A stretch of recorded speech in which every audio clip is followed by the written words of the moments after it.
Sticky. Wiggle chair. Tacoma Santa. Kidney fight.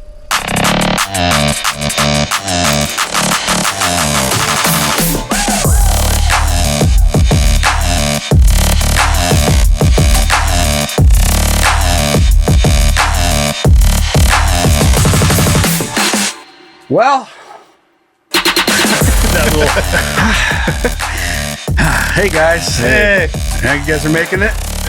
Yeah. Happy to be here. Chugging along. Daylight savings hit. Was that last week?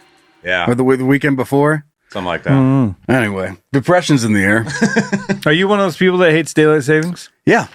Yeah, more like that. That's kind of how it makes me feel. I really just don't like having no sunlight at the end of the day.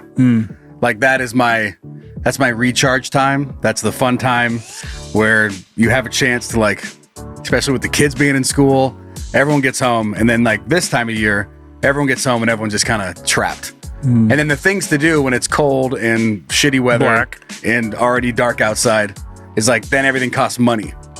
Go take the kids to fucking this or that. Tried to go to Dave and Buster's. $800. Ezra was like, "Can we leave?" Oh, and when you know, is it too much? It was a weekend, and it was just Ezra and I. The girls were off doing stuff. where's the sprinkler system? And he was just like, "Fuck this!" And like arcade. You're trying to do some shit. There's like a family of 40 walking through. Like you're like, "Excuse me." Like, there's a timer on this thing. I'm doing something here. And then Ezra he was over it. Where he's like, "Let's get some food." We went over, asked him how long the line was, like how the wait was. 2 hours. And Ezra was like, "Let's just go." And I was like, "Fuck, all right, dude." I tried. He said on the way home, he goes, "I know you tried to do something fun." He goes, "That was just too much." That was nice of him to acknowledge that. Yeah, because I felt bad. Yeah. But like, he wanted to leave. What 11-year-old wants to leave a high energy arcade? It was just so packed in there.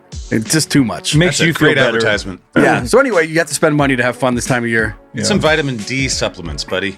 Well, helps. here's the real question: Yeah. Is my record still standing? Yeah.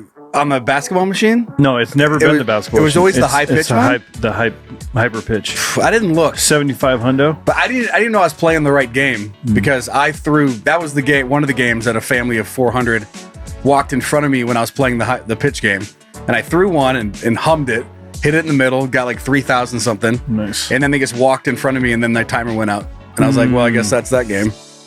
And we just moved on and You gotta something else. spread out and really go. You gotta man spread. Yeah, you got to take your area. Yeah, I get it. But anyway, we're going to make today fun. This podcast is the escape for you guys and us, right, guys? Yeah. Blow that horn, Zach! Where is it? Oh my god! I think you may have busted out the side. Oh, there it is. Okay, we're good. Send in all your content suggestions, including petty beef, dick, things you find funny, things you want to respond to that we say on the show, to heyguys at canyoudon'tpodcast.com. Of course, Brian has his glasses, part of the honkathon. These little things. Yep, checked off the second goal. So we got the tattoos. I got a tattoo peeking out today. Yeah, mine's Dude, I totally forget that this thing exists. Yeah. And then every now and again I see it and I'm just like, what's on my arm? And I'm like, oh, it's fucking 2 geese and a flaming hot air balloon. That's what it is. So last weekend we went up to Canada. Oh, up there, and went up to the Ainsworth Hot Springs. You did? Yeah. You didn't share any of this information with me. No. No, why? I don't know. Friends, just bros. Yeah. Oh, you did something that, like, I just talked about how I was just up there and we shared a whole experience. How can you tell me? I don't know. You tell me. I don't know, man. I just like to do me, brother. Yeah, I I hear can ya. keep to myself. Yeah. I don't want to be bragging about taking About trips. going to Ainsworth? Yeah, that's quite a ways, a few hours up there. Yeah. What an experience. Well, oh shit! I do it. What happened? Real quick, Okay. Because I don't want to stall this. Same thing. We got there. We put on the robe. Yeah. Head down to the little pool and everything. Get out there, take the robe off, and just forget that is just prominent. Yeah. Like, people are just like, look at that fucking guy's tattoo. dude." What's he doing? What's that all about? I was getting a lot of looks, and then I realized it's because I was wearing my Mariners hat Oh. and the Blue Jays in Took it. Toronto, and I was getting a lot of stares. It had to be it. Not the tattoo. Yeah. Not just who you are as a person. Yeah. Had to be the hat. But I did sneak my Switchblade into Canada. Ooh, Nice. And I didn't even really think about it too much. I kind of had an idea, and the guy was like, "You got any switchblades. stuff? You got any weapons or drug or anything?" No. And then I was like, "Nope, no." He's like, "No switchblades," but he like singled out switchblades. He's like, "No switchblades." I was like, Do you nope. watch Can You Don't? He like- takes off his wig and a fake mustache. And it's me. Yeah. Yes, you sure? You sure you don't have any switchblades? Gotcha. Brian. Yeah. So and then I'm like, nope. So then we get through it and we start heading up, and my wife was like, "What?" She's like, "That was weird." Mm-hmm. She's like, "Because I don't know." She was like, "You don't." She's like, "You don't lie like that." It was like weird how you just lied to him. I was like, "Yeah, I don't." You just take it out and put it to her throat. Yeah, She's like, like, shut say the that one more fucking time. That's right. I'll use I this dare thing. you to say that again. Yeah.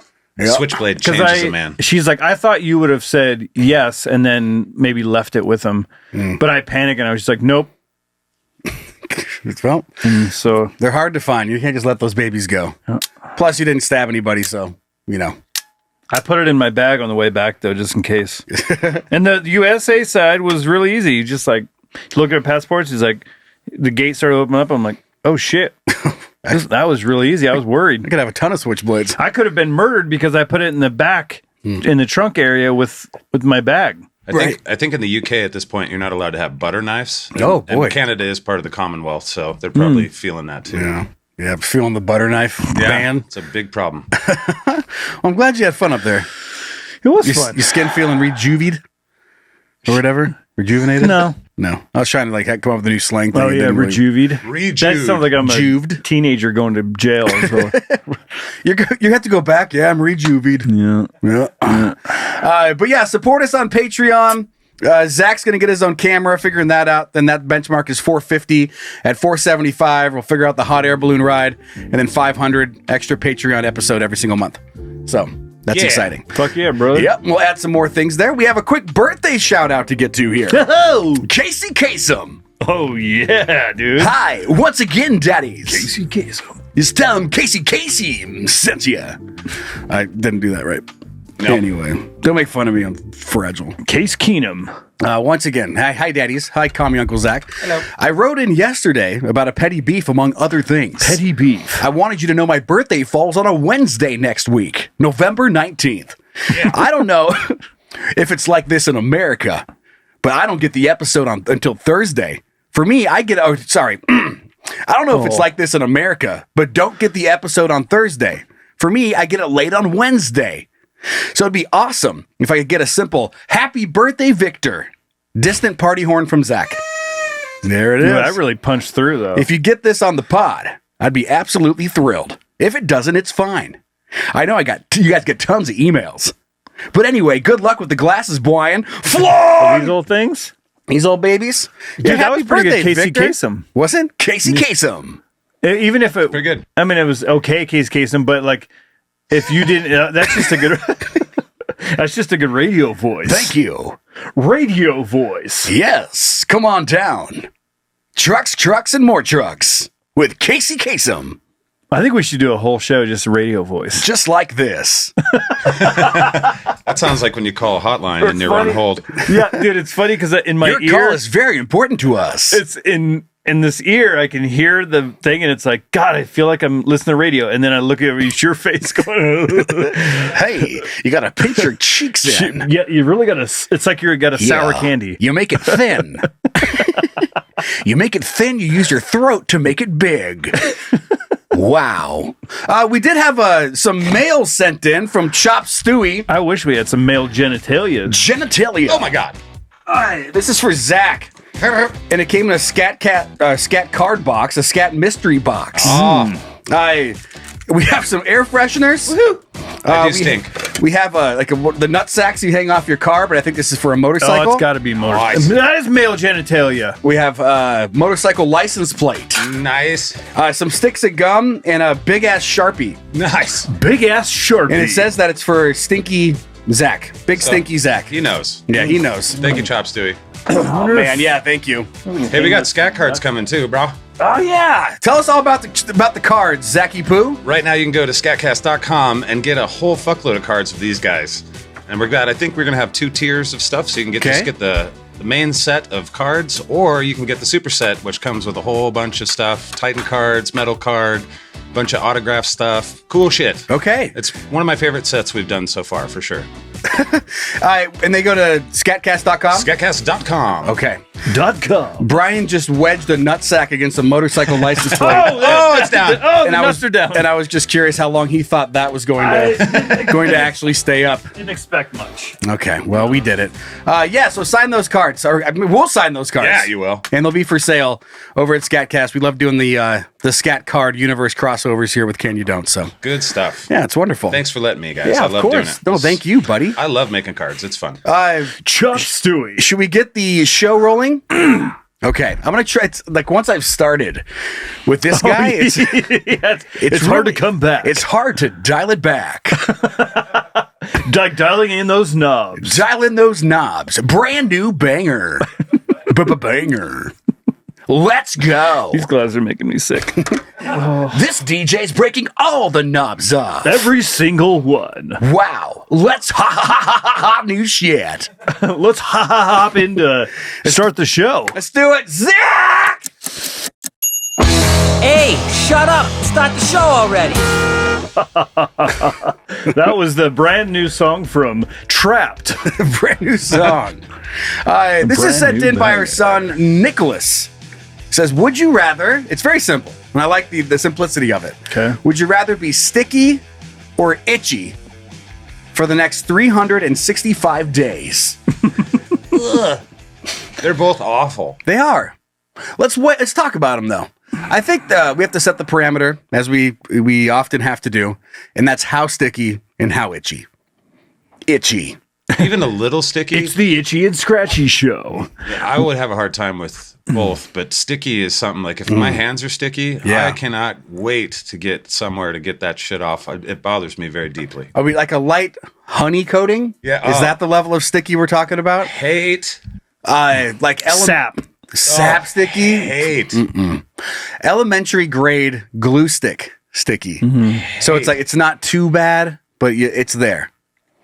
My initial thought here is that one is a feeling that you just feel, and one is like An annoyance. an annoyance. Itchy is like if you have an itch and you can't get to it. Oh yeah. Like Now we that can't I'm- even talk about it. See, now Now I'm like my hair itches. The itch went under my hat. yeah, it knew. it It did. knew where It's it like was going. spiders. There's spiders we everywhere. had the same feeling there. Wow. So that's just a constant itch would drive you insane, Yeah. probably, right? Yeah. Whereas the sticky would just it'd be like, fuck, it'd be annoying, Yeah. but I think you would go clinically insane if you just Had to itched all the itch. time. Sticky. Yeah. The annoyance of bed sheets. So you lay down and so your clothes are sticking to you. You're like, Fuck. I mean, Yeah. I'm going full body sticky, right? I saw the Insane Clown Posse where they pour that pop on themselves and then they Fuego. performed. Yeah. Or Fago. Fago. And it's like, I don't know how the fuck you could do that and Yeah. feel comfortable. Whoop whoop motherfucker. Yeah. Have you ever been to a Guar concert? Oh, fuck. That's No, a sticky it looks- experience. Looks fun. And then afterwards, if you have a little fun in the bathroom, you're also going to be a little itchy. Itchy. dude, the radio voice saying whoop whoop. Whoop whoop motherfucker. Oh man. The radio host trying to be hip with the juggalos. No cap. Juggalos. And No cap. no cap. 6'7". Stop it right now. 6'7". Are your kids doing that? Yes. All kids are doing Yeah, it. they are. It sucks. They can't stop. No, they can't. Well, it's the little kids now because we'll be at the store and they see a price tag and they're like 6'7", 6'7". Yeah, Yeah. yeah, yes. Yes. We did that shit too. Yeah. I don't remember you what it re- was, but Never mind. What? That wasn't going to make any sense. Oh. Move past it. Okay. I'm glad I talked over you. Let's slide on by. Okay. So sticky, itchy. Icky. The glue stick is the sticky. What's the itchy? Is it your butthole or your whole body? And is it itchy all the time? Can you satiate the itch? Yeah. If you do a little touch, you pay attention to it and you give it what it needs.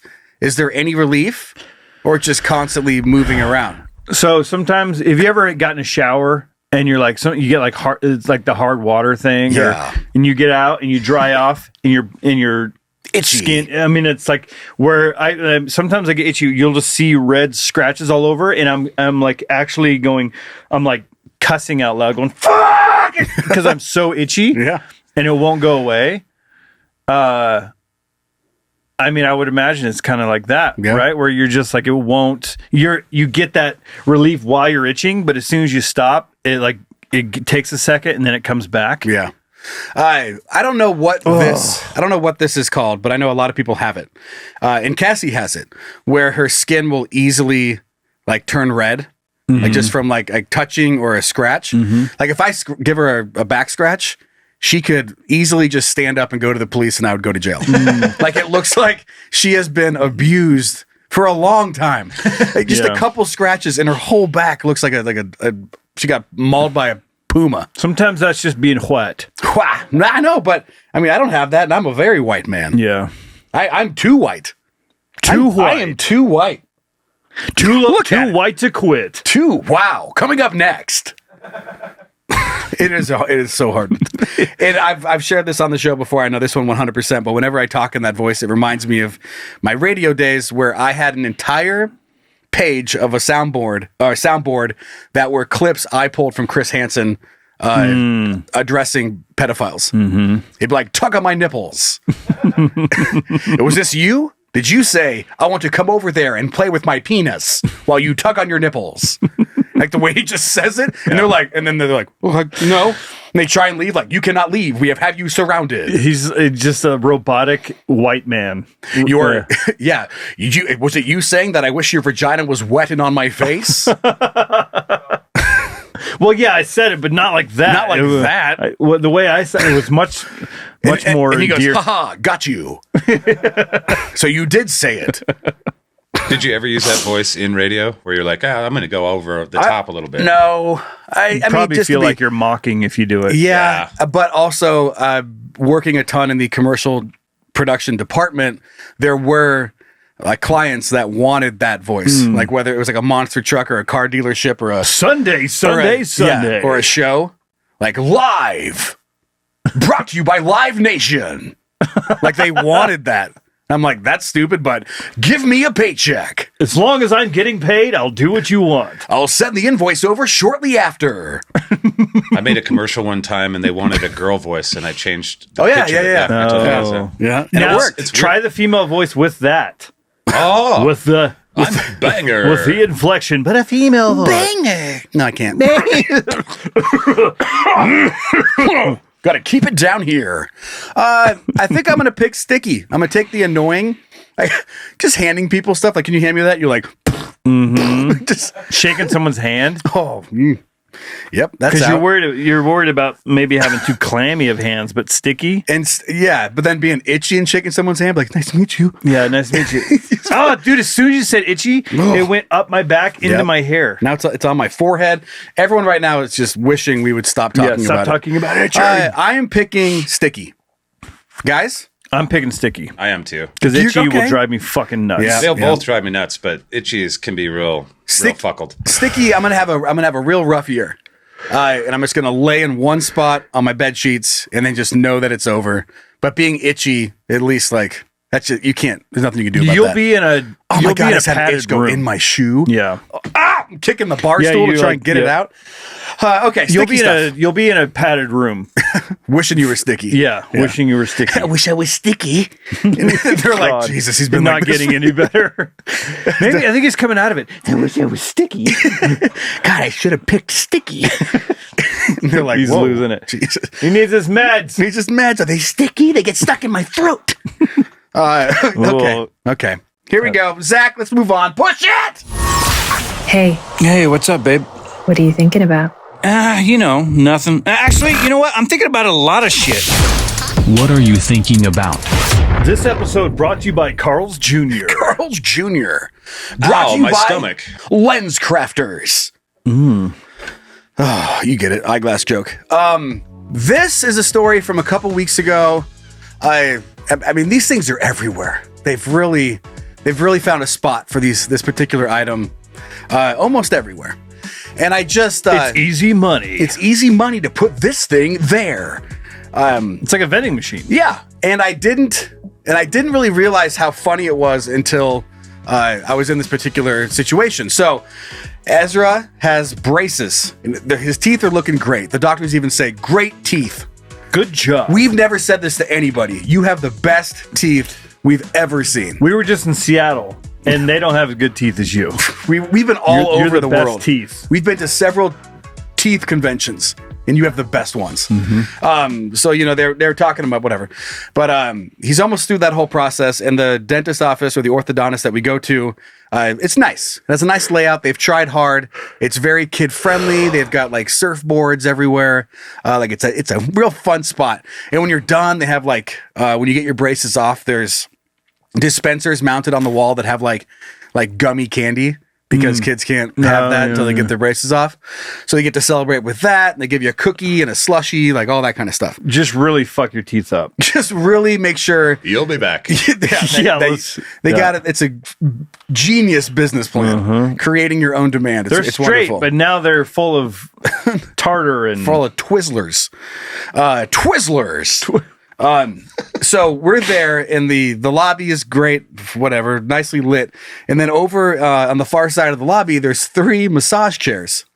And I think I've sat in them once before, but through all the visits with Pepper and Ez, they go to the same spot because why wouldn't you? It's fucking sick.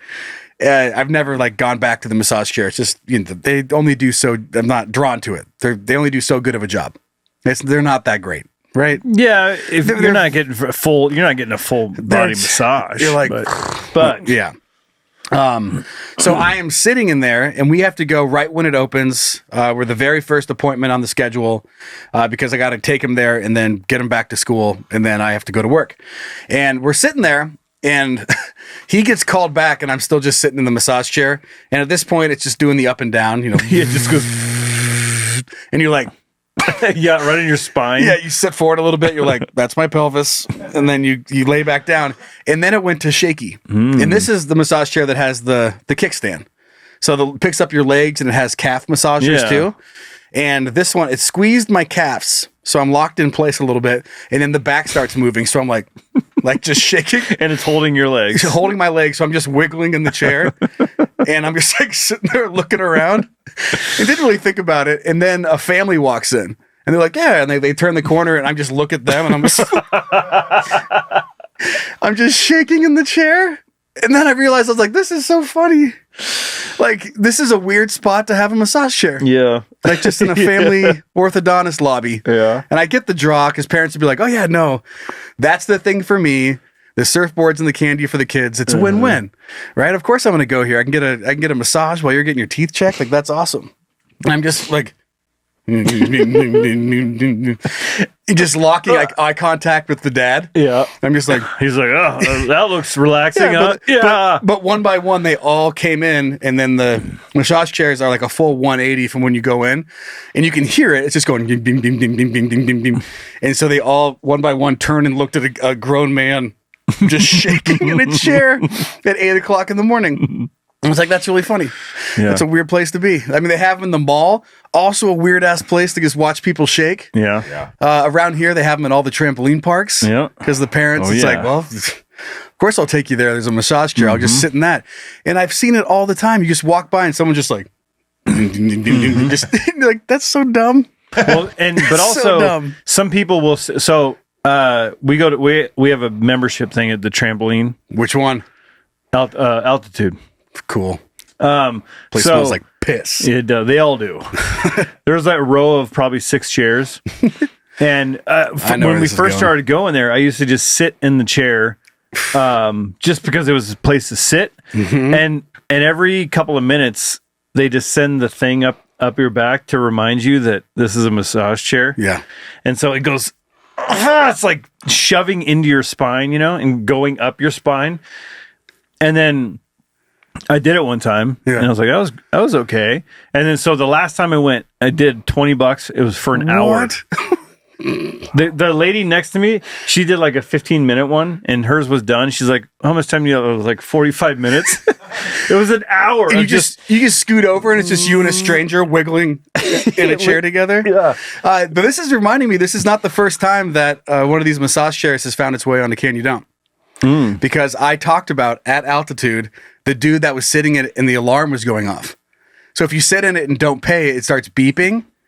Do you remember this story? And I was just sitting there and everyone was just like, what's that fucking sound? And the guy in the chair is just on his phone. I think he might have had his earbuds in. I can't remember this time. And the whole place just going, and he's just sitting in the chair. The little pay thing's beeping. And he's like, and everyone's just looking at him like, get out of the fucking chair, dude. And he's not paying attention. And finally he's like, well, shit. Oh, yeah. And then he stood up and it was, obnoxious amount of time that the chair was just beeping at him. That's weird. I don't think I've ever experienced that. And I've sat in those chairs multiple times. Maybe they turned it off because people were just sitting in it regardless of the alarm. Yeah. But yeah. It is weird. So that I knew the lady that was sitting next to me, but then another woman sat down next to me, and I didn't consider how odd it looks because when you're sitting in it, all you see is your perspective. You're just looking around watching your kids, and but then out of the corner of my eye, I get to see her like on her phone. She's just like looking at her, just doing a shimmy. Yeah, just sitting there being like, yeah. But it goes in. It has a routine. So you'd see the phone raise up, it'll back up, and then all of a sudden you just. You could tell where she was in the cycle. The cycle, yeah.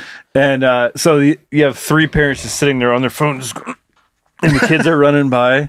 Dad, can I get a slice of pizza? Go for it. It is weird because it's not an amazing massage, but it's like if you're going to be sitting there for an hour and a half or 2 hours, at least you're getting something. Yeah. But the thing when it goes in my lower back and it pushes up, it's like a piercing fight through it and a little bit of relief. And there it is. And then it keeps coming back up. Yeah. There's weirder places to have massage chairs, but it does feel like they are everywhere. I think the arcade reference is there's something to that because of course if people are going to be sitting here waiting Put it in there. The chair's there, and everything takes card now. You don't have to worry about money. You're like, sure, I'll just grab my debit card, beep, tap it up here and sit down for a bit. 15 minutes, $15 right there, just something like that. I wonder if big massage and big trampoline park are in cahoots with each other. It could be. They pull out they have tons of chairs, but they just remove them all, and so those disappear, and you're like, well, fuck, if I want to sit down, I gotta pay. Yeah. That sounds about how things are going. Yeah, that sounds about right. I found him. Virginity? Oh. Yes. I lost my virginity in a massage chair? That's an autobiography I'd fucking read. Like, you got me. Myself, and losing my virginity in a massage chair and other things I regret. And other things I hate. By Brian Albrandt. No, I took my AirPods because I was like, well, I might as well listen to music or something. And so, but I didn't even end up using them because the gal that was sitting next to me, I knew her. So we were just chatting the whole time. And I'm like, oh, when's this going to end? But they were in my pocket. And I think all the jiggling jarred them loose and they inched out of my pocket. And then when I went to leave, I was like, oh, shoot, I fell in my pocket. I don't have them. And looked at my phone and I was like, yeah. It's like, thank you. There's a little clear box with tons of earpods in them. Dude, that's the business right there. It's a front for a massage, but really it's just jiggling change and shit out of your pockets. Someone's just in there taking your shit. It's falling into like a pit and there's a guy laying in there. And you're like, where the fuck? And you look around the back, and the back of the massage chair is a claw machine to try and get yeah, well, weird because the altitude, the arcade is right behind those chairs. So that makes sense. Nice and relaxing, too. Oh, yeah. Yeah. So, yeah, my AirPods were minutes away from being grabbed by some kid. Well, glad you got them back. I did find them, though. I had to go over and start looking. So I'm looking in the chair, trying to lift up cushion stuff, and that other woman that was on the left is still there, so she's still she's watching it. She's kind of watching, like, hope you find what you're looking for, something. And I'm like, my AirPods. Oh my god, what'd you lose? Titties jiggling. Hell yeah, brother. All right, well, there you go. Thought wiggling in a massage chair is weird. In public, yeah. In public. I think anywhere really is pretty funny. Yeah. Even by yourself in your house is also funny too. Watching Wheel of Fortune. Hey, buy an O. Buy an O, you fucking idiot. Why are you buying an E? It's obvious. How do you not know what the word is? Why are you just wasting $250? The phrase is lonely at home. Before Ding, and ding, after. ding. Before and after. All right, let's move off to some dick. Let's Okay. kick this baby. Is it dumb? Is it interesting? Is it cool? Then it's dick. Your mics. Oh, there you are. I forgot how to be. What's going on over there? I forgot how to be a asleep. guy. God.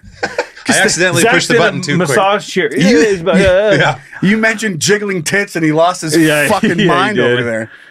God. I'm surprised that's the first time that I've accidentally pushed that button because I get close. Just fired things off. That was a nice little pocket of shit. I love it because good. you panicked and then hit too much. And then overdid it. Yeah. All right, do you want to take this story, Bry Guy? Sure. Okay. See if I can get my Ooh, I almost suppressed it. my reading spectacles. But then I remembered I have it all the time. It's back. Okay, what's up? Okay, we're heading over the mountains Oh, where are we going? to Tacoma, We're going to Tacoma? Tacoma, Okay. Washington. Okay, what's going on over there? This is courtesy of Cairo 7 News. I was wondering who sent this in. Tacoma, Washington. A local family is outraged after discovering that Robert Selland, who was found not guilty of murdering his wife by reason of insanity 14 years ago, is set to play Santa at the Tacoma holiday event.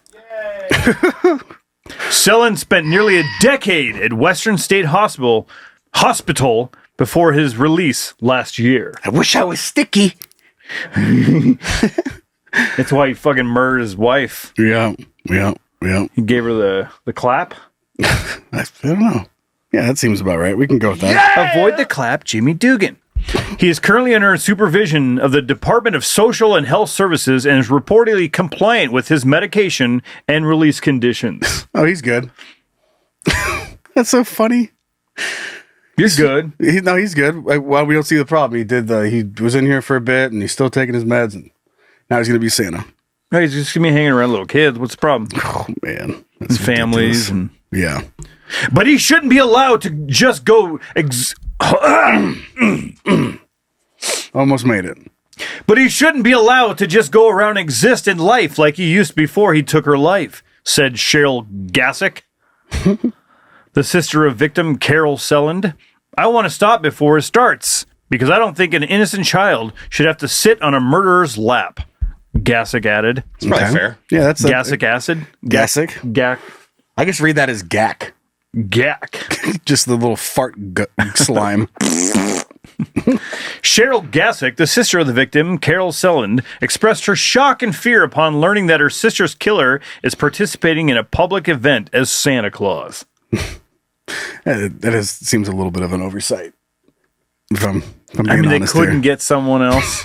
Is that Right? is the job market for Santas drying up? Yes, it's really going south. Would you do it? What? Be Santa at the mall? Fuck no, dude. Man. I think that's a lot of people's. Yeah, it depends on the pay. I don't want to be peed on by several children. I don't want to tell them I will get them something I have no control over. I played Santa for like 10 years at my parents' business for dogs, and I got peed on a lot. We had Santa photos with dogs. And, Of course you did. yeah, of course I did. Oh, the I was- dogs peed on you? Oh, yeah. Oh, okay. And kids. There was a couple kids, too. Wait. Oh. Just reeks of I don't know. dog piss. I don't know what's worse. And again, if you're one of these people, again, I'm not saying that you're a bad person. What do you mean by these people, Joe? The people I'm about to explain. Okay. Pushing tiny dogs in baby strollers. Like, if you're listening right now and you're one of those, you have your reasons. But I don't know what's, like, a little more weird to me. Pushing a dog in a baby stroller or... Pushing a baby in a dog stroller? Or Zach setting up as Santa and people bringing dogs to get Santa photos. Dude, we made so much money for the Humane Society with that every year. Okay, fundraiser. Yeah. You're back. Yeah, all right. Okay, because that just weirded me out. Like, I mean, I like dogs. I've owned As much as the dogs next as much as the next guy. I had dogs all the time growing up. No way I'm fucking taking a dog to get a Santa picture. It's amazing how many people did. I One bet. time I had 8 bull mastiffs and a couple of them on my lap. It was pretty interesting. And that's piss. Yeah. And heavy. And heavy. That's heavy piss. Heavy piss. Yep. Let's hear your thoughts on dog moms and dog parents. Ugh. You want my thoughts on it? Yeah. Oh. Okay. Let it out. Soccer style kicker. I mean, it's this, is it this? It's the same level of annoying when it gets to a point where when you think that you have an understanding of what it's like to have kids because you have a dog. That's the line. Yeah. It's just like, you don't know what you're talking about. Like, yeah, dogs can be difficult and you have to change your behaviors to take care of this animal. It's a baby step between that. Like, that's the first tiny little step. And then there's a gigantic leap to it being a baby. And if you don't see that, you don't have a baby. So quit pretending that your dog's a baby. Your dog's a dog, and it's going to be fine.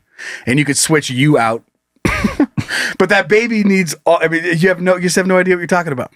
That's it. Have you seen the movie Best in Show? I think I've said this on the show. It's been years. It is but yeah. 100% exactly how that world is. Yeah. The AKC dog show people and the obsession over their dogs and how their nails are clipped and they're groomed and shit. Yeah. It taught me a whole lot. I mean, love your dog, pamper your dog. Spoil 'em. It can Fuck be yeah. your life, but do not for one fucking second think it's even close to comparable to having a human child. Yeah. It's funny because making videos about being a parent and children and then it's just a bunch of comments of people going, "Oh, I know."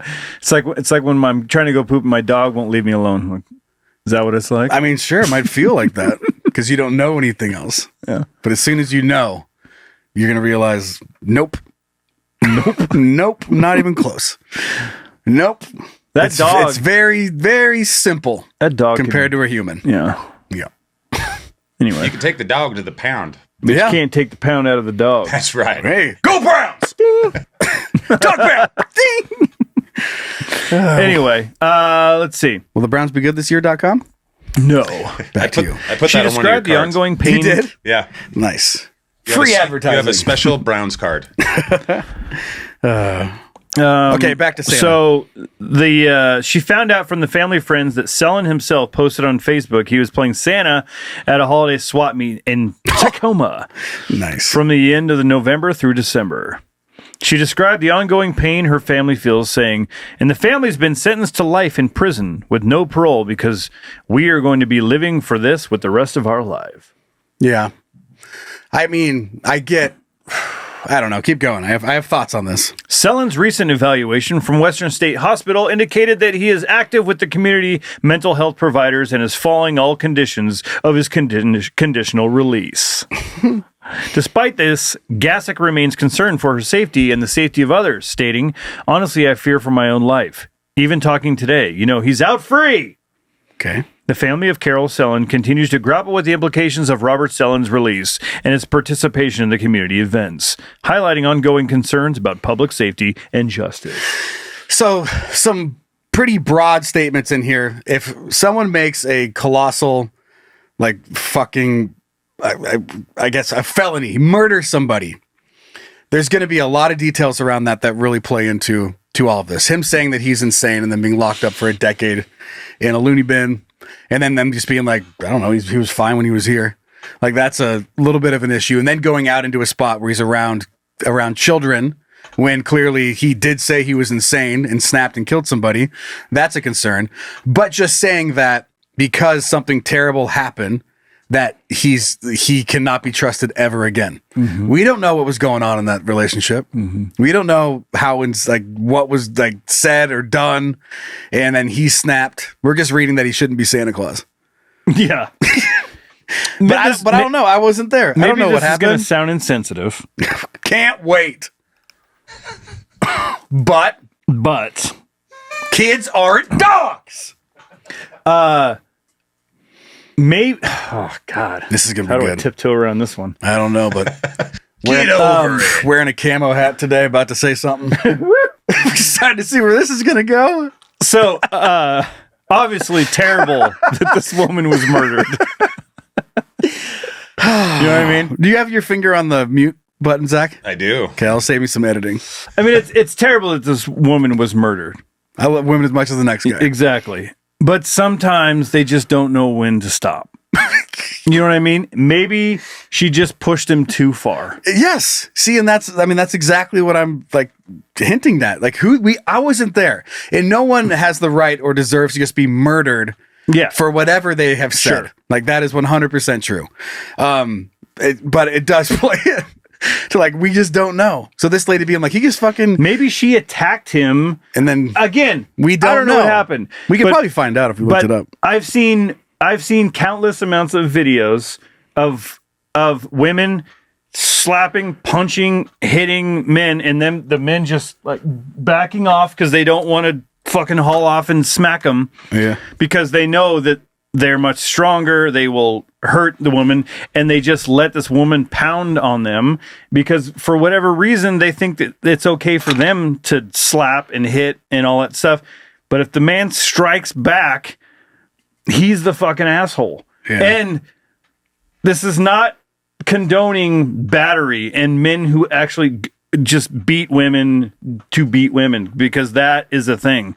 What I'm saying is women shouldn't be allowed to just haul off and hit men because they're not as strong, and it's just her, it's lashing out. Like you can't just go off and fucking assault someone and not expect to get smacked back.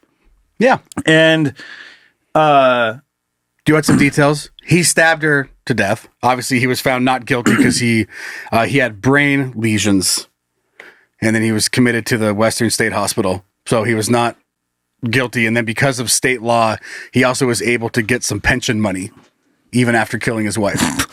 Were the lesions from an assault that he, or were they just? Google's AI overview did not give me those details. But anyway, back to it. What I'm trying to say is like things have happened. He shouldn't be able to do Santa stuff, but he is allowed to go back to life if he can do it. I don't know. Yes, I that's the tough part. It's because something terrible happened. The family that it happened to is also so much closer to this event, and they're going to take. Obviously, they want this guy to pay for what he did, as you would expect it would. Exactly, yeah. And it's hard to fault them for thinking that. But trying to step back and look at this from a legal standpoint, not a personal being affected standpoint, as like when you do something. If you go rob a bank, if you do something, you go to prison. When you come out, by the law, you paid for your crime. Mm-hmm. Morally or whatever, it's still whether or not, like people are still going to have hard feelings towards that. But legally, he paid his dues. So should he not be able to go play Santa? Fall back into. Yeah. Not even just Santa, but like fall back into living again. Even though what he did could have been heinous. Yeah.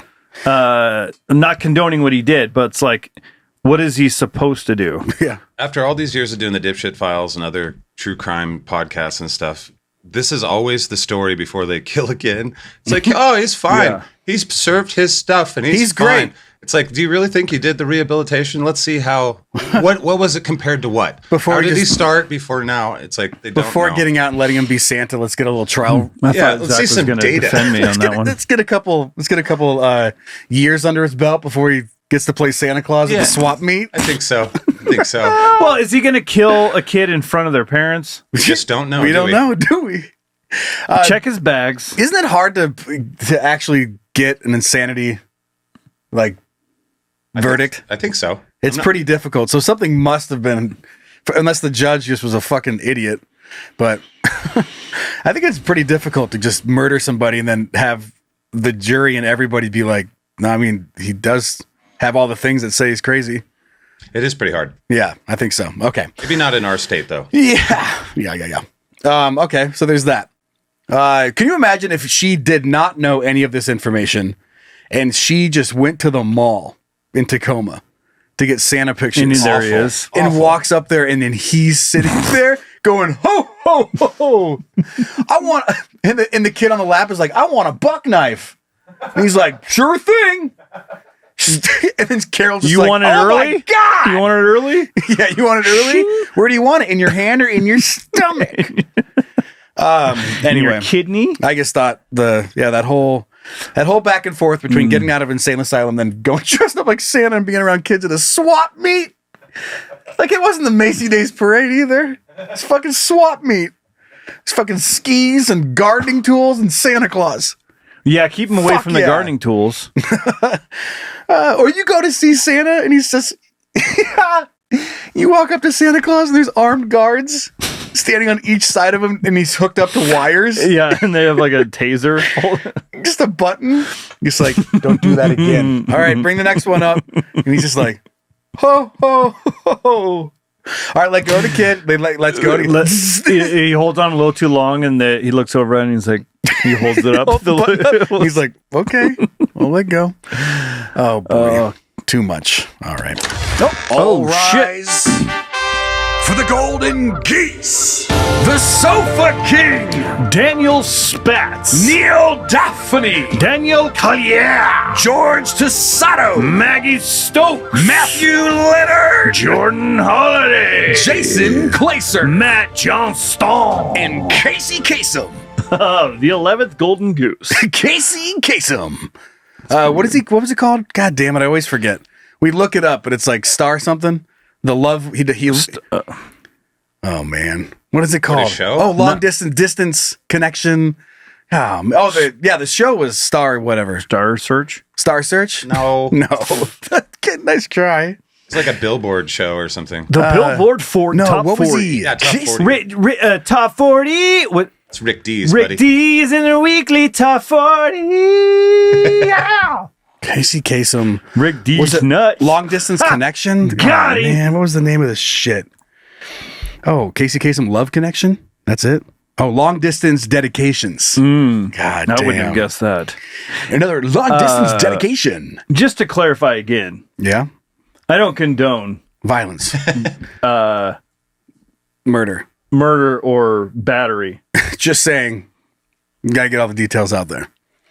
It's sometimes there's a big ass fight. You shouldn't be able to murder somebody, but he probably just didn't come home and stab her in the neck. Yeah. So there's that. Okay, let's get off to our next story. An 80-year-old Australian woman has been found dead. This also wasn't planned, by the way, guys. We did not mean to just go back to back with dead Wives Club. Yeah. Nice job.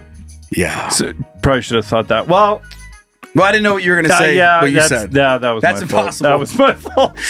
I should have changed the script around when you showed up in that camo hat. Yeah. An 80-year-old Australian woman has been found dead on the Great Barrier Reef Island after being left behind by a cruise ship she was traveling on. I mean, that's a good, if you're going to go. What? The Barrier Reef is a cool spot. Oh, yeah, but left behind just on an island to die? That's not the best way to go. I mean, Tom Hanks lived through it. Yeah. A woman had been hiking on Lizard Island, 155 miles north of Cairns, with fellow passengers for a Coral Adventure cruise ship on Saturday. This was a while back. It wasn't just this past Saturday, but it's believed to have broken off from the group to have a rest. Okay. The ship left the island around sunset, but returned several hours later after the crew realized the woman was missing. A major search operation found her body on Sunday morning. No details have been released. So she died in just a handful of hours? I mean, I know because I read another article about this, that there was like a cliff and they didn't know if she accidentally fell off a cliff. Oh. And then, I've never been on a cruise ship. Have you guys been on a cruise? Nope. Fuck! I was 100%. How popular cruises are. I was banking on the fact that you guys have been on a cruise ship. No, I've told my wife that's something I will never do. Would you do it with me? Would you do it if there was a live Can You Don't podcast? I suppose maybe. There's just something I like taking kids and stuff. Just horror stories and it's a little. What's the word when you're in a confined space? Claustrophobic. When you're thinking about being out. Yeah. Like there's just no cabin fever. Yeah, a little cabin fever. I'd rather be on a beach on land. Mm-hmm. Okay. Yeah, the threat of being seasick for a long ass cruise also bothers me. And then you hear stories, and then that fucking thing happened with the people with all the toilets were overflowing. They're out there for like a week, and they're pooping in buckets and stuff, and it's like there's just you're just out there. Sounds kind of hot. There's nothing you can do. Yeah, and you know how I am about pooping in public. Let alone pooping in a bucket. Mm-hmm. In public. While standing in someone else's shit in public. Ugh. But I feel like the cruise ship should have known who went and if they're back. Yeah, that's probably on them. I mean, they're in big trouble. I think they might be done. Which cruises? I can't get the story to load. Oh, that's too bad. I'm just sitting on a white screen. Anyway, it's understood the woman who has not been named was on the first stop of a 60-day cruise around Australia. 60 that's fucking that's days. A lot of days. With tickets costing tens of thousands of dollars for the journey. Based off the pricing alone, definitely should have checked if everybody came back from the, what would they call this guy? The Coral Adventurer Cruise ship. Everyone should have been back. The CEC. She had joined a group hike or AC to the island's highest peak, Cook's Look, before she decided she needed to rest, according to the Carrier Mail newspaper. But she did not make it back to the ship. Everyone's like, you fucking last one back to the ship's a rotten egg. Last one, the ship's dead. Just bailed on this. Also, everyone else, like an 80-year-old woman, you're like, is she fine? And everyone was like, I don't know, fuck her. Dude, she's 80. Fuck it. Happy hour starts by the water slide in 30 minutes, dude. Let's get the fuck out. This place we sucks. only got 60 days on this thing, dude. This way you gotta have a boat buddy. Yeah. You know? I mean, it does say incidents like this are rare. So also indicating this isn't the first time a cruise ship has left someone to die on an island. Let me just reiterate. It's pretty rare. Cruise ships have systems to record which passengers are embarking or disembarking. Harriet Mallinson, cruise editor of travel website, not even going to try. Sneaking ashore or back aboard just isn't an option. That'd be like if they were having like a stop. I don't know. You're on a Caribbean cruise, and they make a stop, and you didn't pay to get off, right? Like I know that's the thing. You pay for these adventures. Either you can skip that one and stay on the ship, or you can get on the little dinghy, and they'll take you into town and rent some segways. Get on this dinghy, segways, and an orange vest, so you really blend in to the local culture. With a helmet and an orange vest, with a helmet and a clown horn, and so no one knows you're not actually from there. But you can pay and do that. There's no way they're just going to let you be like, no, I paid. And they're like, cool, get in the boat. Like there's got to be a whole system. And somebody just fucked this up so bad to leave a lady and just die on an island. I think it's funny when you go on an adventure in another country anyway, because it's usually it's like a line of white people. Yeah. And they're got their cameras, and they're walking through some thing, and it's like, this is the Mayan ruins that all this stuff happened, and it's like, you hear that, son? Write that down in your journal, son. What position did you play? But it's always just like middle class white people on this tour of like some ancient thing that. That's hard to believe that we use the same calendar today. Wait, hold on. Raise your hand. So you're telling me they had all the stars figured out way back then? Yeah. Wow. Are we going to keep hiking up these stairs? They look real steep. You learn something every day. Every day. Isn't that right, son? And your son's just gone. He's like, I'm not doing this. That's enough. He's playing one of the local kids. Oh, that's silly. Why would you kill a baby to get a food crop? Jesus Christ, Steve. Wait. So you're telling me they had all the stars figured out and invented the calendar, right? But then they were killing babies because they didn't have enough fruit on the trees? Wow. Machu Picchu. You can't have it all, can you? Some brains, some bronze. Everyone's like, Jesus Christ, shut the fuck up so we can move on to the next spot. Yeah, and right now, can we sacrifice him? Good one, son. All right. Well, that's sad. Yeah, so it is sad. Just add that to a list of things that are scary about cruise ships. Again, though, at least she was 80, so who knows how much longer she was going to live, but at least she went out in a cool spot. She didn't die on the floor of a nursing home. On the floor of the cruise ship? Although she may have fallen off a cliff and was begging for help. And she was just left out there by everyone. Well, getting back to the comedy show on the cruise ship. Getting back to the live Can You Don't podcast. It's starting soon. Leave her! She's old!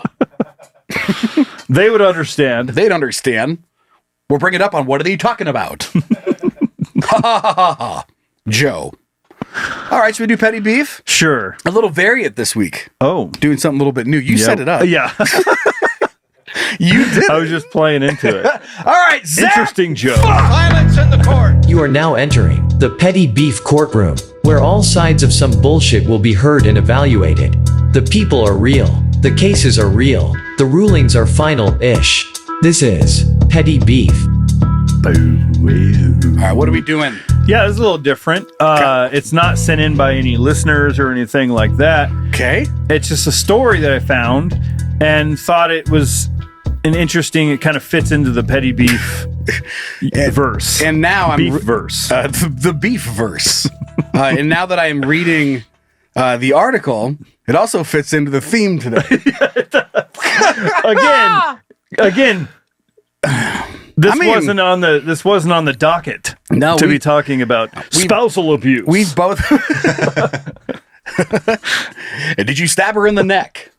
Did you say to her, "This switchblade will switch your neck into a pussy"? No. Well, then who's this? Switchblade Brian. Switchblade Brian 69. Is that you? Yeah. Did you say, "Keep talking about that and I'll use my switchblade to switch your neck into a pussy"? I didn't say it like that. Not in those words. Not in those words. Well, that's you, isn't it? Switchblade Brian 69. I like that. What? That might be my new email. Or if I ever get on Yahoo Chat. Yeah, get in there. AOL. Okay, so what are we doing for I didn't petty use beef? AOL. Okay. I used Yahoo. You didn't get tempted with all the free CDs? Nope. Wow. That is willpower. Man gives wife his kidney to save her life and their marriage. 4 years later, she wanted a divorce, and he wanted his kidney back. Yeah. That picture? God, that is so complex. Mm-hmm. In 2001, Dr. Richard Batista gave his wife the ultimate gift, his own kidney in a transplant operation that saved her life. I don't know. A white Lexus with a big red bow on it seems like For the the ultimate Lexus gift. savings event? Yeah, it's coming up. Honda days. I used to make commercials for Happy Honda Days. I bet you did.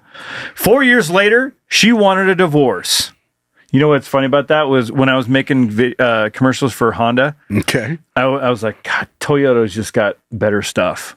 So I'm like trying to make commercials for Honda. I'm like, I would rather do this for Toyota. It's only voice, but they keep sending it back. Be like, we like the read, the pacing's good, but somehow through just your voice, we can tell you're rolling your eyes. Mm-hmm.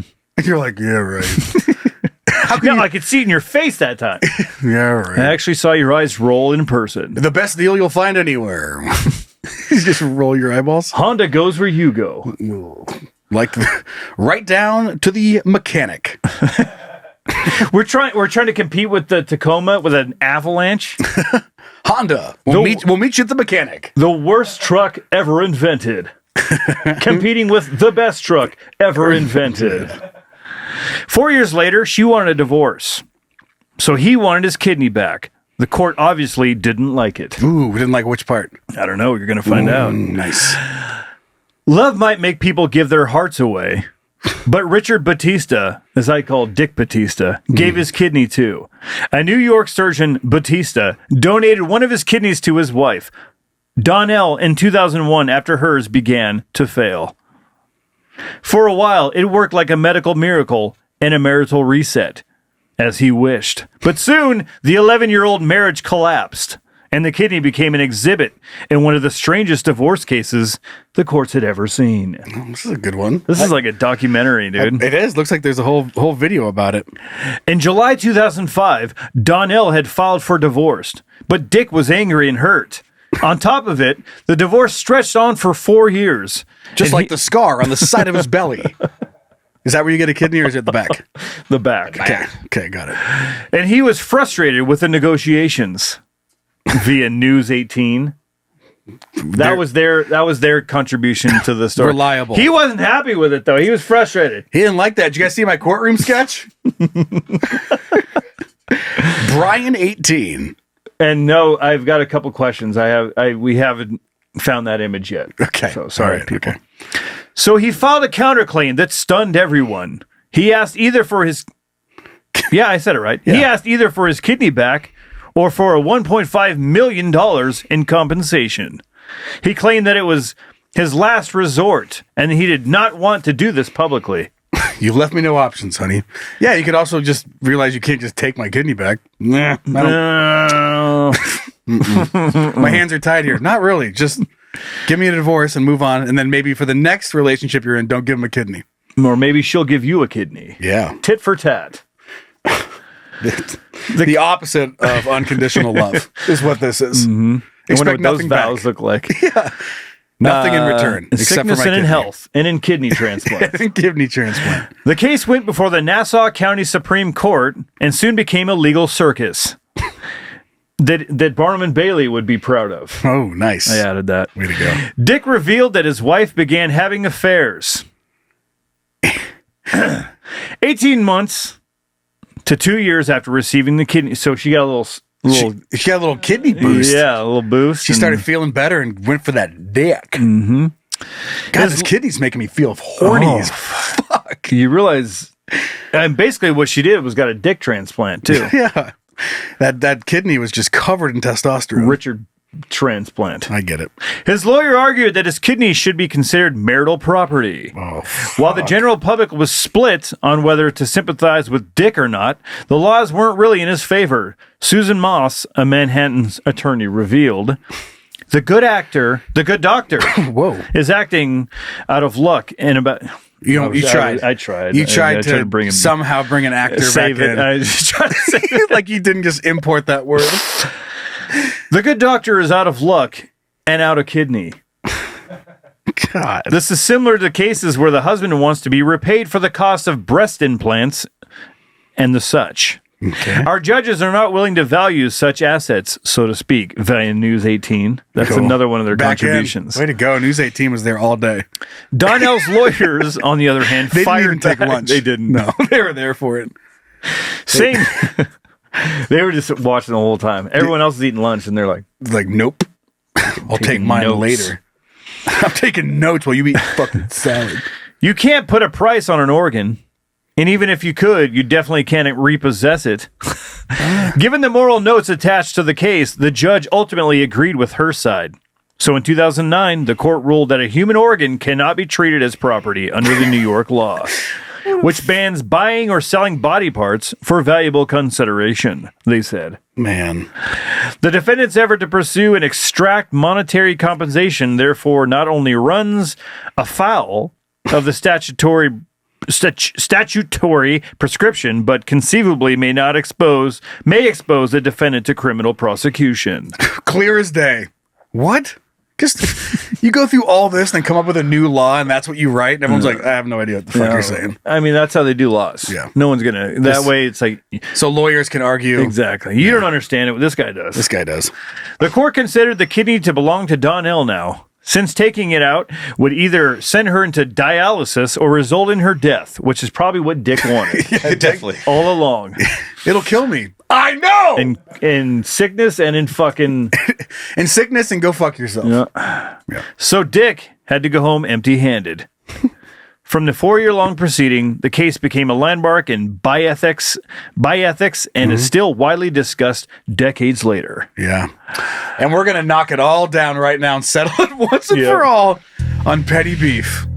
What do you think, Joe? Do you think that judge, like, when he was reading back the verdict, he was just like, oh my God, never Never thought I'd be saying these Judge fucking Joe words Brown today, doesn't dude. have to deal with shit like this. Yeah, he's like, dude, wish I would have taken that reality TV show off. Yeah. This is fucking. This is. Dude, just send this to Judge Judy. Not me, man. No, Not me. I mean, I side with. Again, not. I don't have. I get where Dick is coming from. Pretty easy. Where you're like, I kept you alive with me, and then while you were alive, you started fucking other people and stepping out on our marriage. Also, she's a piece of shit. Mm-hmm. I mean, all of this you can say whatever you want, but like, you never want to be in a position where if you gave someone an organ and then they were kept alive and then started cheating on you, right? Like that sucks all the way around. Wanting it back is fucking crazy. Like you can't do it. Like once, it's like when you let somebody borrow money and you're like, no, you don't have to ever pay it back. And then when they don't ever pay it back, you can't get mad at them. Yeah, you're like, you remember when I gave you that money? Yeah, but you said that. Yeah, you said don't pay you back. It's like once that transaction has happened, everything after it is not something you can hold over their head. And I don't know, but I'm assuming Dick held kidney transplant over her head on multiple arguments. Every argument. I mean, how would you not though? You're like, well, you don't because you're a decent person. Yeah, but like, oh, you can't even do the dishes. You know, like just do the dishes. Oh, you're lucky to be alive. You're lucky that I even have a dish to do for you because remember how I gave you a kidney? Yeah. So you should do the dishes. Yeah. See, that would be a terrible life to have that. I think I'd just rather not have the kidney. Yeah. Yeah. That would be awful. An awful situation. Zach, would you give me a kidney? Sure. Thank you. Brian? Yeah. If I wasn't using it. Yeah. Yeah, if I wasn't using it. If Zach promised that I could have his. The other one? And then what are those? You've read those stories too where someone donated like a healthy kidney and then shortly after they had kidney failure and then they don't have any more. That's just one of the, that's a tough deal. Yeah, but the transaction's over. And how bad would you feel? It's like if now that person died and then you're the person that received the kidney originally. Yeah. Like how would you not feel that guilt? It's the thought that like counts. I get to live on because you gave me your kidney and now you're dead. And you'd be alive if you never gave me that kidney. Mm-hmm. Yeah. That's a tough one. And the family. Yeah. Like the wife of the husband of the wife, whoever donated it, it's like that person gets to live on. Yeah. While my husband's dead. I always think it's funny when like an older person gets a kidney or a liver or something from a younger person. It's like, I've gotten 2 extra years on my life and upgrade drastically reduced my grandson's future. Right. Yay, we did it. This makes perfect math. Yeah. I mean, I don't know where you guys stand, but I would assume it's in the same boat. Like after that transaction's made, if like holding that over someone's head as a way to get what you want and manipulate them and control them, I don't know if that ever happened. Given that he was being sued and trying to get his kidney back, he doesn't seem like the most reasonable person that's able to easily let go of things or realize, okay, this happened, this sucks, okay, we just got to move on. Like, what is next? And you just hold on to it. So I'm guessing that happened, and maybe might have forced her into having an affair because he was doing that to her, which again, not saying that's right or wrong. But goddamn, dude, you can't get your kidney back. But maybe get out of here. I doubt it's about getting the kidney back. He probably felt betrayed. Yeah, absolutely. And let's play out the scenario that he didn't hold it over, because maybe he did, and then that's the scenario you were just talking about. Yeah. Now let's play another scenario where he didn't do that. He was actually just a really good guy. Wow. Now, I'm coming across as the asshole today. Yeah. Just today. No, but he you put that hat on, dude. What did I say up there? East Irrigation District. East Columbia Basin. That's where I drove tractor. That's where I drove tractor and learned to read. So you play the scenario that he just was a really good guy, and then he gave her this thing, and she lives on, but then she starts sleeping around. Mm-hmm. Like, you'd feel pretty fucking betrayed. Oh, you absolutely would. Yeah. So so it's like, no, he probably it's not about 4 getting years of his life dedicated to trying to get this kidney back or get 1.something million. He was probably trying to make her life miserable. He's just making a point. Yeah, because she fucked around on him. Yeah. Like that's a reasonable I get it. thing too that I get happened. it. But it's a long fight. It's a long grudge. It is. But some people like maybe Can't let go. Maybe they were high school sweethearts. Maybe this woman meant everything to this guy, and that's why he gave her his fucking kidney. Because if he was a self-absorbed narcissist, would he have given up a kidney? I don't know. So maybe he was a really good guy. It's like when a bad relationship, they're just like, have a baby and that's going to fix it. The old baby Band-Aid. So maybe in the article it said they're hoping for like a relationship reset. And like, so who knows? I bet you if we looked into it, considering it was a national thing and there's 4 years of court records to go over, thanks to News 18, we'd probably learn a lot more. Yeah. And I'm guessing about these people. But based off just the article, I'm going to say you can't get your kidney back. That's a valuable lesson. Well, it's, again, I don't think it's about the kidney. It's about I know that, it's but the countersuit. I understand it's like when that. someone did but you if wrong. you were that good of a guy, you would understand that's ridiculous. No, I get it. Yeah, that's it. But So, for some people, it's like they felt they were wronged, and they're going to countersuit just to busy up their lives with stuff. Yeah, just while you fuck over your own life and end up in court for 4 years. No. I don't know. His lawyer probably said he had a chance. So did we solve this? I think we solved it. We really did it. Look at us go. Well, Zach? that's the thing that the lawyer. Yeah. Well, we're going to get all this money. Yeah. You can't just take a kidney back. Can't take a kidney back. I don't think so. And you can't give a portion of a kidney to the lawyer who's Right. looking to get paid. So there's some monetary gain. Yeah. That's how much did he ask for? Like $1 million or 1 point something, which back then I think was quite a bit. But I think she could give back the breast implants. Come on. I know that's one of those too, though. Just a little souvenir for him. Just a lesson learned, dude. Don't do stuff like that. Yeah. Things happen. You can't just take it back.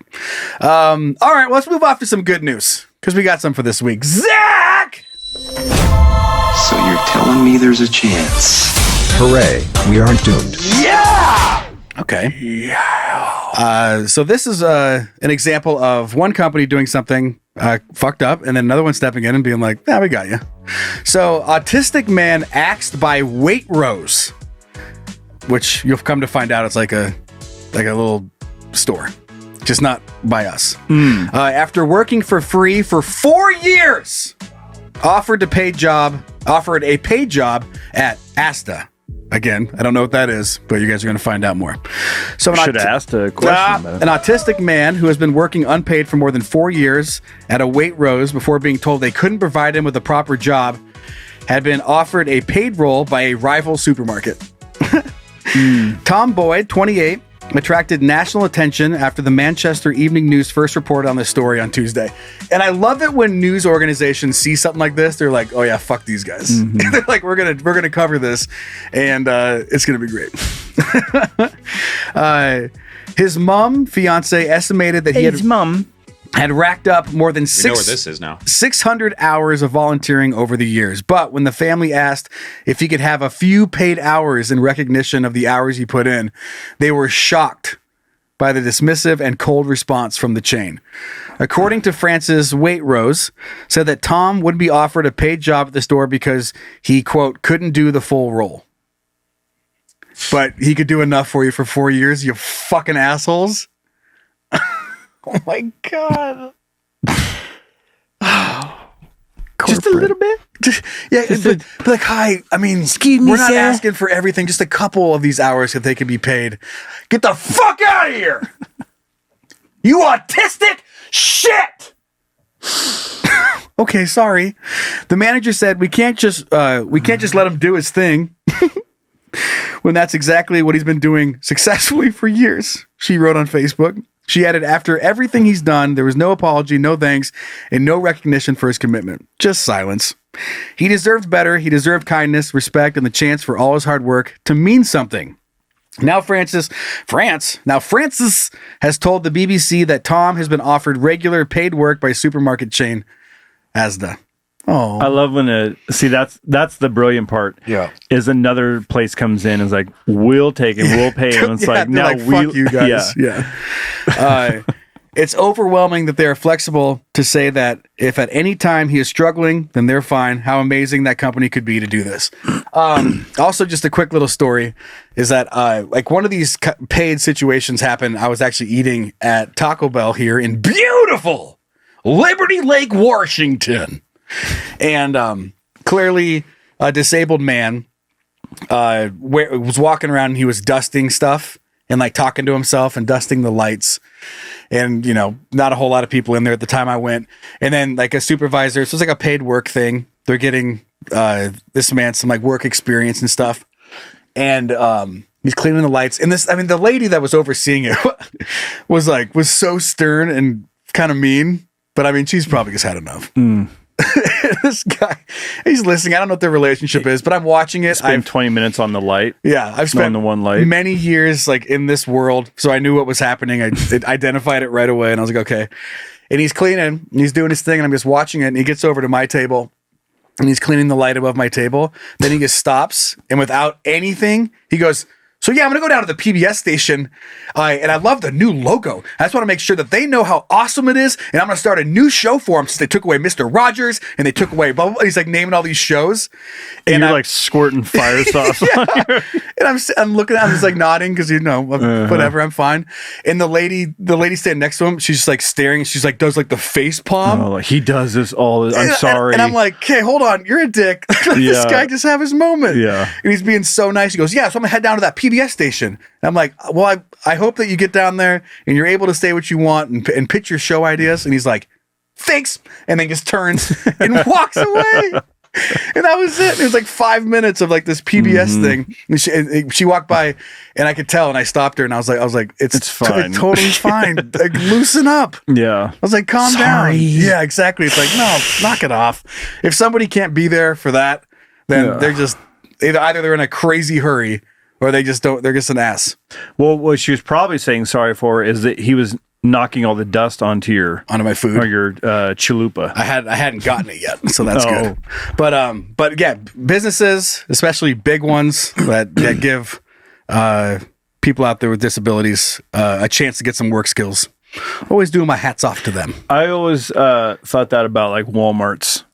Whenever people complain about Walmart being a big company, I'm like, dude, they employ people that shouldn't be employed. Right. I mean, well, let's take that back. Easy camo hat. Not that shouldn't be employed, that normally wouldn't be employed is what I meant to say. Other companies would not even give them wouldn't normally employ. Yeah. They will throw someone just to stand in the doorway and go, hi. Right. Yeah. All right. We found some stuff on the internet. Let's get off to it. Zach! The internet is pretty wild. Depending on your browsing habits, you can either experience something super cool or go to prison. Crazy, right? Let's check it out together as a couple. Hey, look what I found. Yes! That's awesome! So the title of this episode just be Brian offends the world. Foot in mouth. It just says Brian offends the world. Yeah. I mean, we know you're a lovely person after all these episodes. Sometimes it's just one of those things where it just aligns and it looks like I'm saying all the bad stuff. You can't even, it's weird because you can't even put it in context, because like in context it's terrible too. It's still bad, but it's a comedy podcast. Yeah. Sorry, excuse me. I love this article. This is fun. Yeah. God damn it. Okay. So we're a fan of the metals. Yeah, we love metals. We love the metal. We also music. love beautiful women. Yeah. Wow. Yeah. And so whenever you put that stuff together, I remember in 2001, my friend and I showed up to Ozfest, and I think it was like the third stage or the second stage, and it was of your acid trip. Funny Joe. Okay. No, it was what's the fucking band with the Italian band with the Christina Scabia? Why can't I think? Evanescence? No. Lacuna Coil. Yeah, Lacuna Coil. So Lacuna Coil was opening up. I think, like I said, they're like the second or third band playing or something, and they had a single out that was like it was that Destiny, whatever. It was a decent song. And so you'd seen a video of them, but then when Christina Scabia came out to the stage, she was in this little black little number. And she came out and she's just like, "Hello everybody," and she's speaking in her Italian accent, and then she just goes in and they start playing, metal music. It's like, holy shit. Like, this is fucking fuck yeah, awesome, dude. So anytime you mix metal and attractive women, it's sexy. Yeah, it's not always great, but it's dark and dirty, then also sexy. Yeah, it's at least worth taking a gander. Objectified. But anyway, is that a Disturbed song? Objectified.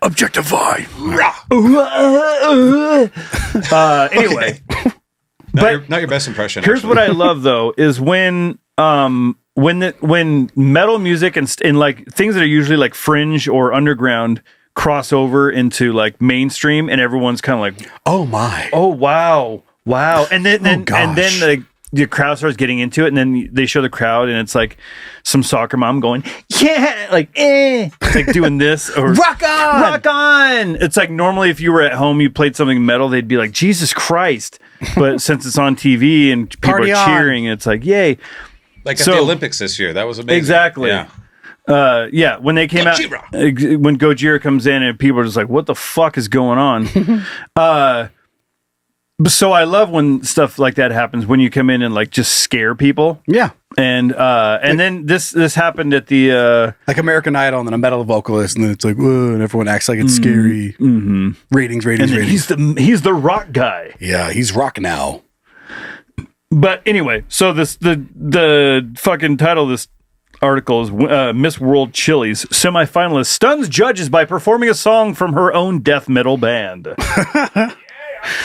Yeah, so whenever, and especially in a situation or in a setting where you're talking about like beautiful women, it's usually very a pageant. Yeah, like when you think about a pageant, the last thing you think is like metal and grungy. Their skill is hula hooping. Mm-hmm. Yeah. Or in talking about world hungry. World hungry? We're hungry. Yeah. World such is hungry. as is the such as? In such the such as. Yeah, the Iraqs in the such as. And then so it's fun when you bust through that world. Okay. And so there's a clip of this chick just fucking, I mean, she's not playing the instrument. There's a guitar player, but still. Yeah. It's dark and saucy. Okay, play it. Anyway, Will you play it, It was Joe, a on yours? terrible. Oh, yeah, it was I'll play a it. fucking terrible intro, by the way. Sorry. Oh, here we go. What is that, a fretless? Okay. So backing track, obviously, they're not going to let him get the whole thing out.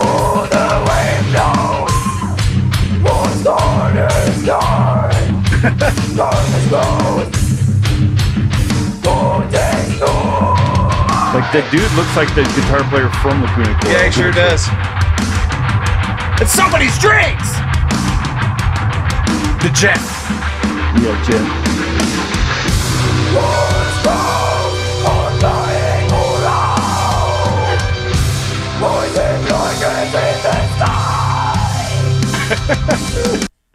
All right. I mean, it's not that great of a song. It's also probably mixed for a like a chilly Miss America beauty pageant. Yeah, exactly. And not like a concert venue. Right. So there's that. I don't know if she won or Or what happened how to her. well she did or anything. But again, like I was saying earlier, it's just, oh, what's this? Oh, is this her? Is this the band? I'm looking up what the Casas. Oh, turn that I can't see your computer, Bri. That's all right. down. Oh, did you plug it in? Yeah, it's all plugged in. Anyway, it doesn't matter. Okay. Anyway, so that's them. That's so yeah, you mesh, like if you're, it's weird from here, like one thing. God damn it! And then the and such as Such the as. IRX. So like I was just having this conversation with someone yesterday, the day before, about like whenever you introduce like an attractive woman to something that is like normally like a male-dominated world. There's a weird thing. So like there's a gal named Hannah Barron. She's a hunter, and she catches cat. She dives underneath the water, comes out with a fucking catfish on her arm, and she's got this southern accent, a southern drawl, and she's kind of reminds me of like Danica Patrick. Remember when Danica Patrick came in the NASCAR world? Yeah. And Danica, she's an attractive woman, but a lot of times it's not someone that would blow you away normally if you were just looking for like pure looks. But you put them in a world where it's usually like some fat dude with a beer gut and beards and everything, and all of a sudden there's a semi-attractive woman. It's just like all eyes are on. So like, but then now you go into a world where it's all about looks. Like these are across the board, and then, beautiful women. And so it's not just like she's on the court hot it's like, no, she's on a stage with attractive women. And she used the moment to publicize her band, which her band obviously just got way bigger by pulling off this stunt, opposed to if you just won the award without doing something like this, you would just fade away into the background immediately. Yeah. So her band, she set up herself probably has got so many shows and all this stuff just because of this, and it wasn't about just winning the pretty girl trophy. But you lose some street cred as a metal band when you go on that kind of show. Yeah, we'll see what happens. But I used to get a little bit more. I mean, I used to care about that stuff a little bit more when I was younger. I'd be like, oh man, they fucking sold out. And then the older you get, you realize, dude, everybody sold out. Eventually, you have to start being able to feed your family or like make a living. So that's not punk rock, bro, or metal. Yeah.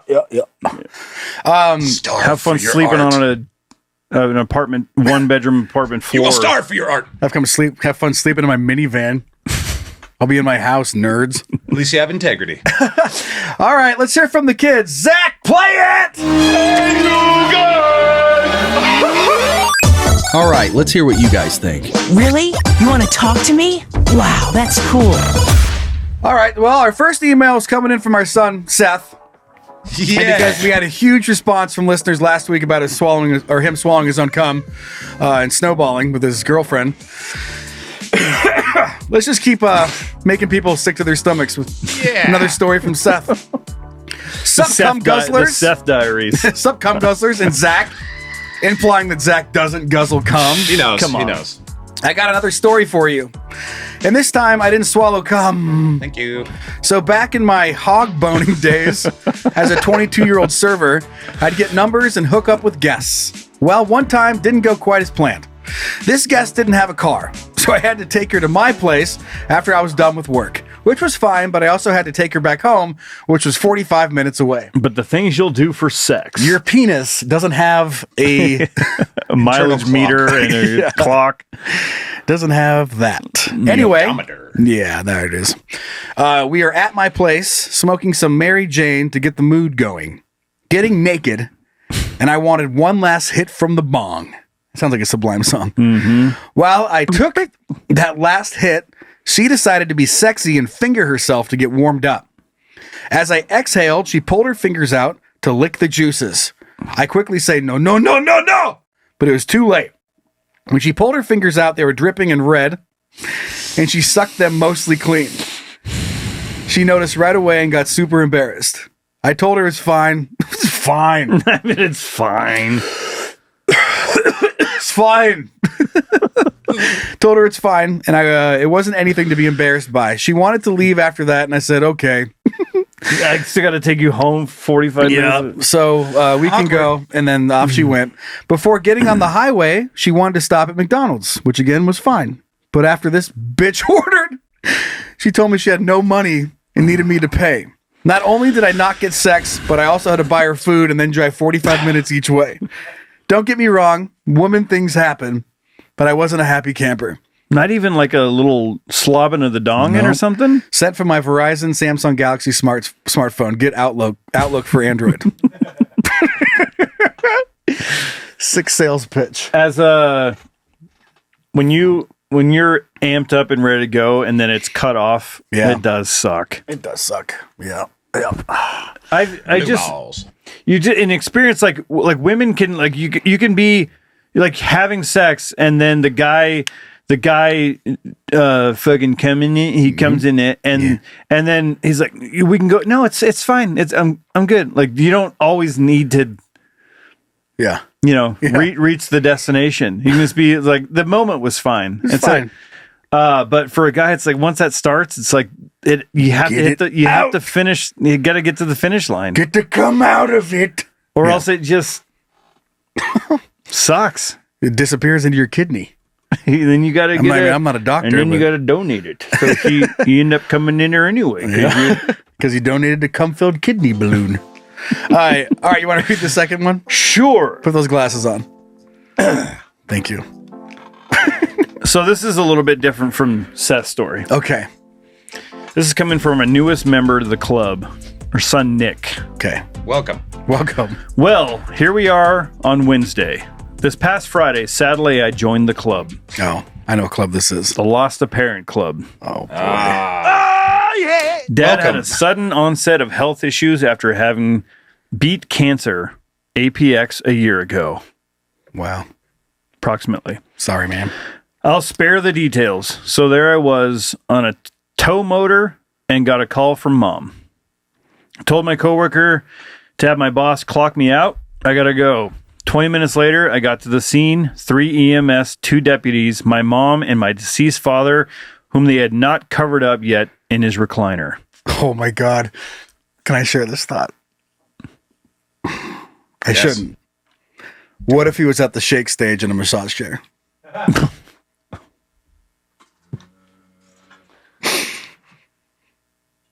Somebody unplug it!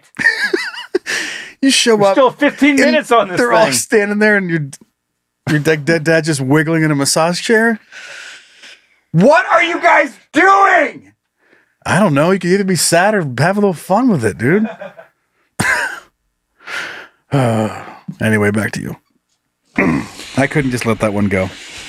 Sorry, Nick. Back to you. I'm not going to try to be funny like Joe. Sorry about that. But you'll soon understand why I'm compelled to write in. Mom and I sat holding each other, bawling our eyes out. They soon covered him, and once the funeral home ladies showed up, we went to another room while they loaded him on the gurney. Once they were gone and we sat in shock, I decided I should go to the gas station to get some coping supplies. I thought at first, part of the reason I think I copying supplies suck it reading is because I start seeing where the sentence I think is going, and then I start making it up in my brain. Put it in there. Yeah. So I thought you were going to talk about like copying, like you went to like a Kinko's or something. Just like the magenta was low on the printer. He had run to Staples. Yeah. That's where my brain was headed. Yeah. Once I was in shock, and I was like, "Fuck, dude, I need a calculator." Yeah. Okay. I pulled up Can You Don't, as I do when I drive. I usually do what I call swipe roulette. I give it a couple quick swipes and then just touch the screen. That's the show I'll play. Life is beautiful and full of serendipity sometimes. Ironically, I landed on the show that had minivan in the title. Yep, that episode. Perfect. If you don't know, or you just got here, give it a listen. So I'm on my way back, and Joe is narrating a very similar day. As I kept listening, it hit me, and now I'm a little bit pissed off. Mom and I sat in another room as they removed my father's remains. I never saw if they put him in a fucking minivan! They did. Or maybe a golden Lambo. To wrap it up, this demented inside joke got me through the rest of the day. Maybe the saddest day I've had this far in life. I chose to use this joke as my copying machine. Coping mechanism. I use this as a copy machine. Ooh. That I got from FedEx Kinko's. Yes. Coping mechanism. And now I get it. When something so horrible comes your way, maybe it's best to find humor in it somehow. Thanks for always being there, guys of Can You Don't. I'm lucky to have a good support network of friends, family, and coworkers. I knew the aftermath would suck. I just hoped we wouldn't be making all the arrangements till much later. To anyone that knows my pain and grief, I implore you, hug your loved ones tonight when you see them next. Tell them you love them. Don't wait. Life is short. I'll always find comfort in knowing that the last thing my father and I say to each other is, I love you. Love, hugs, and tugs, Nick Face. Thanks for the allergies, buddy. Yeah, thanks, dude. Comforting knowing the last thing I said to my dad is, I will make sure the magenta is full on the printer. I think that massage chair is broken. You spent too much on the massage chair. Oh, Nick. Thanks, yeah, Nick. sorry, Thanks. man. But glad the show's helping. I mean, really, that's one of the biggest things. We talked about it. We've talked about it a ton on the show. We just talked about it, I think, maybe last week in the bonus one, because we did the live Can You Scat Fest. And like, that's such a big takeaway is that there's all the laughs and all that stuff. But then knowing that all the goofy shit is helping so many people through some really not funny stuff is a big reason why this show needs to keep going. Yeah. Yeah. All right. Well, let's get out of here. Thanks for that vibe, Nick. It was a death episode. I don't know what the fuck today was. You started the show with like, depression's in the air. Depression, let's kill. Let's make it better. Let's kill. Give me back my kidney. Anymore. Something you want to see on the show, email that in. Hey guys at canyoudontpodcast.com. Hawkathon is on. Thanks to everyone who signs up. Patreon.com/CanYouDon'tPodcast. Help us reach our next goal. But along the way, of course, you get perks, you get exclusive merch, you get access to the Pond live show that we do right there on our Patreon, plus exclusive content, merch discounts. You get the idea. Head over there. Please do it. Consider it.